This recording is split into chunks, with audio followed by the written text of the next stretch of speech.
où on peut avoir une culture de Melanosporum.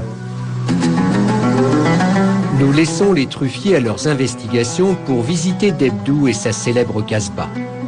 Occupant une place stratégique entre Tlemcen et Fès, Debdou est de fondation ancienne et a joué un rôle très important dans l'histoire du Maroc. Après avoir été l'enjeu de nombreuses luttes dynastiques au XVe siècle, elle devient une petite principauté indépendante et jouit toujours au XIXe d'un statut autonome. Véritable creuset ethnique, la ville voit alors se côtoyer musulmans, chrétiens et juifs. Ces derniers ont laissé des traces vivaces et durables dans le quartier du Mella. Pour nous guider, Mohamed Toumi. Il est historien et professeur d'histoire-géographie. كانت فيه جالية يهودية كبيرة كتقسم على مجموعة من الأسر، وهذه الأسر كانت معروفة يبلغ عددها 12 فرقة. بني سوسان، كان هنا سوسان، لا فامي ديال مير هكذا كانت تسمى مير. وهاد السكان هؤلاء اليهود كانوا يمارسوا عدة أنشطة اقتصادية من بينها الحرف كالنجارة مثلا والحدادة، واللي هو مهم كاع من هذا الشيء كان هناك تعايش ما بين الجالية اليهودية المستقرة وما بين المسلمين. Nichée au creux des massifs qui l'entourent, Debdou est une ville entonnoir. C'est d'ailleurs ce que signifie son nom en amazigh. Lieu ô combien stratégique, sa Kasbah se dresse sur un plateau. Elle a été construite au XIIIe siècle par les Mérinides. Classée au patrimoine mondial de l'UNESCO, la Kasbah fait aujourd'hui l'objet de fouilles archéologiques. القصبة جات فوق دبدو بالضبط لأن الموقع كان ولا يزال في استراتيجية الحروب وفي استراتيجية الاستقرار يلعب دورا مهما. في القصبة مرتفعة يمكن الإنسان أن يلاحظ من خلالها كثير من المناطق أي يتحكم في كثير من المناطق، وجانب آخر وهو الحماية.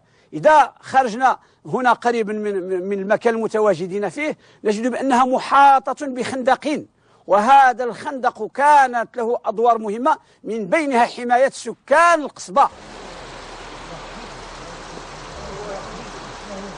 هذا السور بني بالتراب، وهذا التراب كان يؤخذ من خندق على جانب السور، هو كذلك يعتبر حماية للقصبة، وهو يحاط كذلك بالقصبة ويصعب قطعه ومروره، خاصة في تلك الفترة الزمنية المارينية التي كانت فيها وسائل المرور وسائل يعني صعبة. Autour de Debdou se trouve le plus grand massif forestier couvert de tout l'oriental. Ce dernier a bénéficié tout au long des siècles de la présence de l'eau venue des reliefs montagneux et des hauts plateaux.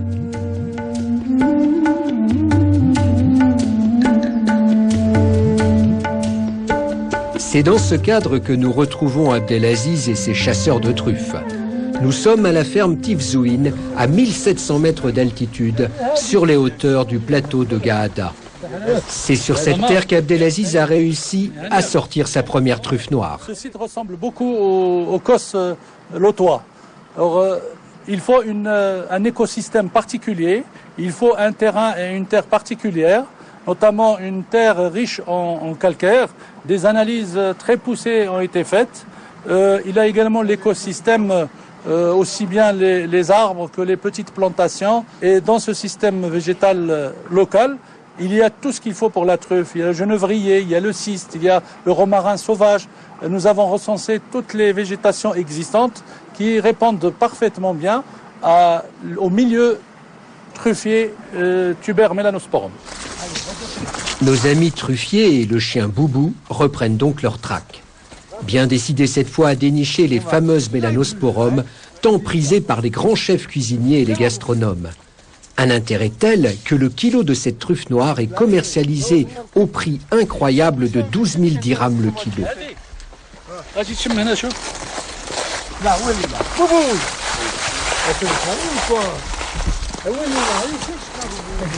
Leurs efforts seront bientôt récompensés. Oh, c'est un peu magnifique, elle est magnifique. Oh là là. Venez voir. La pâte, elle est là. Ah, Boubou, là. Attention, Boubou. Voilà, elle est là. On va essayer de la sortir un peu. tu pousses la racine. Voilà, très bien. Regardez cette truffe, elle est énorme, elle est gigantesque, elle est pleine de terre, nous allons la brosser tout à l'heure et vous allez voir l'aspect de cette truffe noire du Périgord, le miracle. Mais bon, les premières nous ont fait très plaisir, celle-là aussi. Démonstration est vraiment faite là que le terroir du Maroc, naturellement, sans le travailler, est naturellement propre à la production de la truffe du Périgord et de la truffe noire. Et en matière de truffe, Damien s'y connaît, il dirige en France une société spécialisée dans ce domaine. La découverte est encourageante et nos amis espèrent bien qu'il y en aura d'autres.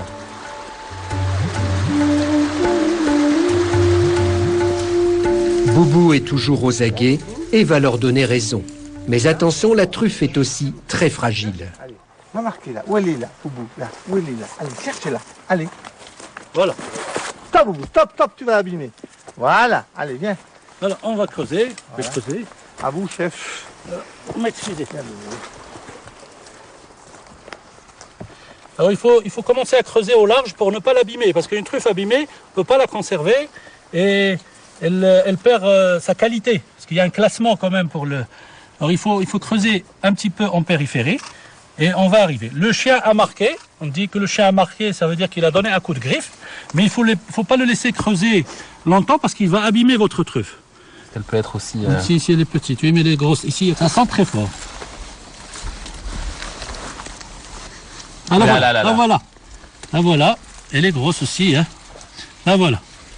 Voilà. On l'a sortie. On l'a déterrée. Et la terre, là, elle a vraiment... Elle est très chargée. Vraiment là, l'odeur ça sent très, très fort. Hein.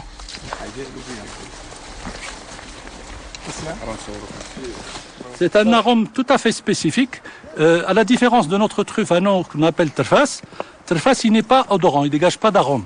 Vous posez une truffe comme ça dans une chambre pendant 24 heures, pendant 20 minutes, vous revenez, l'odeur est envahissante.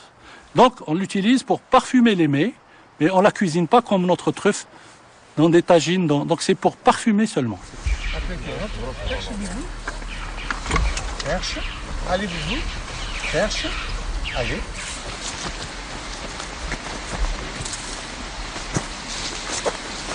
Mais il n'y a pas que la truffe qui offre son parfum généreux. Le romarin règne aussi en maître sur cette région. Et lui, on le récolte depuis bien longtemps. Vous voyez la diversité dans cette forêt. Il y a le chêne vert truffier, le noisetier qui n'est pas autochtone qu'on a importé, mais il y a surtout d'autres végétations très intéressantes pour le développement de la région. Et normalement, cette forêt est une des plus grandes forêts productrices de romarin sauvage.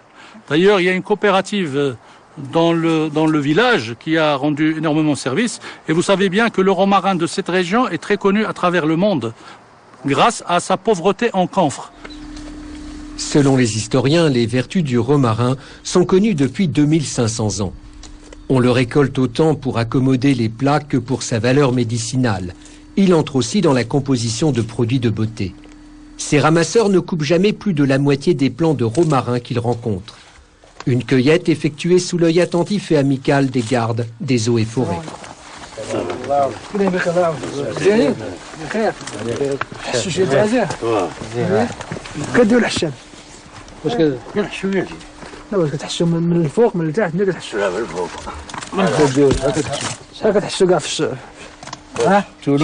شحال كتحيدو من الجدار كي كديروا كاين 20 سنتيم كاين 30 كاين 40 كل عام الطول ديالها كاين واحد اللي ما طويلاش كاين واش تحيدوا بالجدار حيت بالجدار راه ماشي خلف لا كنحيدو غير شي 20 سنتيم ولا وهذا زير في هذه المنطقه كاين واحد عندنا جوج النواع كاين ازير اللي طبيعي وكيستغل وكاين ما يسمى بفو رومارا. الهدف من هذا انشاء هذه التعاونيات هو الحفاظ اولا على هذه الماده اللي مهمه في المنطقه واستغلالها بصوره معقلنه وايجاد دخل للساكنه القرويه اللي تعتبر من فقيره بالاقليم. Nos cueilleurs récoltent entre 150 et 200 kilos de romarin par jour.